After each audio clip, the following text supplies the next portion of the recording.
И сега ще ви се наложи да се спредите още малко, за да разберем кой от вас ще даде на първо място във вашата... Да, дърпим. Какво имаме? Ръченица. Така. Царица ръченица, за да разберем кой ще даде на първо и кой на второ място в категорията над 18 години. Такива купувания на мачове? Не. Купуване на мачове не. Моля, ръченица.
Преди да кажем какво е друго на публиката или на нашето жури, искам да ви кажа благодаря ви. Не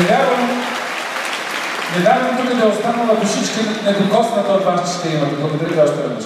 Уважаемо жури, имам една молба. Значи вие с гласуването си до сега показахте, че тях сте ги харесали най-много. Дадохте максимален брой точки на двете двойки. Сега ви моля да си помислите за артистичност, за присъствие, за импровизация, ако щете, за просто стоене на сцената и така да вземете своето решение. Моля ви, се ще прииграме до утре сутринта. Моля ви за вашата оценка за двойка номер 39, Милена Йовчева.